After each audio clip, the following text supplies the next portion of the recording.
на вчерашната средба во среда, во 14 часот, бевме нашето сдружение, 4 лозари од Неготино, 2 од Сопот и едно сдружение од Валандово. Може да ги чуеме резултатите од таа средба? Резултатите од таа средба за првото барање, што е околу формирање на цените и откупот количина и шишерност.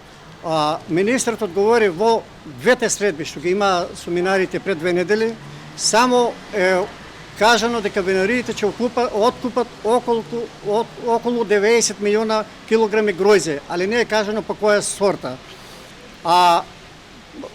Ние со тоа не се слагаме и бараме, и за вчера баравме да дојдат винариите, али винариите бил краток термин од 3 дена, па рече министерот од понеделник да бара од институтот пак нов документ за колку ќе кошта произведено килограм гројзе и така да најверојатно во другата среда ќе имаме средба винари, лозари и повеќе лозари и здруженија, за да се реши проблемот, да се реши разговор за цена, да чуеме и со винари. Пошто започната откупната сезона оваа година. Да, пошто е започната, а најверојатно после први, трети ќе почне и сега што викат старите во очи, празник прасе не се гое, али ние бевме принудени ради нашата активност за тоа што сме обечали на лозарите дека ќе стоиме зад нив и бараме пак уште една средба да видиме, барем да окончаме некоја цена и од таа цена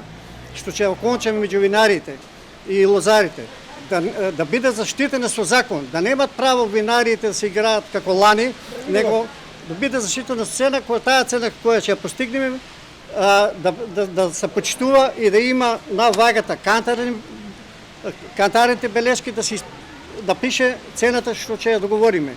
Пак баравме за да има инспектори, како пред 5-6 години, да има инспектори со широмери.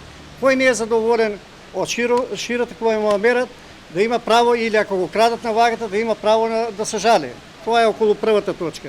После, пошто бевме сами, разговаравме за сите барања. После баравме втора точка прогласување за елементарна непогода од суша. За тоа што ние не сме криви лозарите, ние лозите ги сработихме. И сега требаше да ги поливаме, али обечено беше од министерот дека 141 милиона и 700 хиляди таму денари ќе се дадат за нови пумпи, за Тисовец, за Марина, но тоа не се случи. И сега министерот му викаме кој ќе ја плати штетата. Ами се знае кој државата, ама таа државата што ќе ја плати цената, таа е минимална. Ние со таа не може да ги покриеме ни трошковите.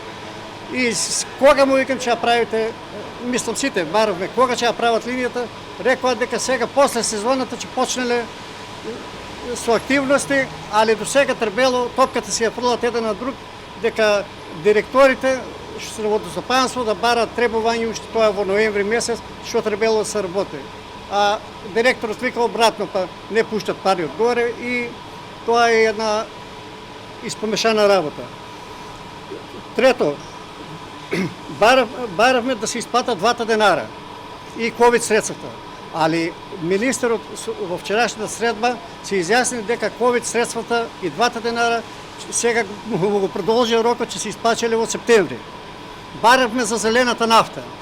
Зелената нафта кажа, пошто се јавиме ние у понеделникот, во вторникот Куштија во 2 града Прилеп и Штип и кажа дека се пуштени, али во Кавадаци уште немаме добиено за зелената нафта.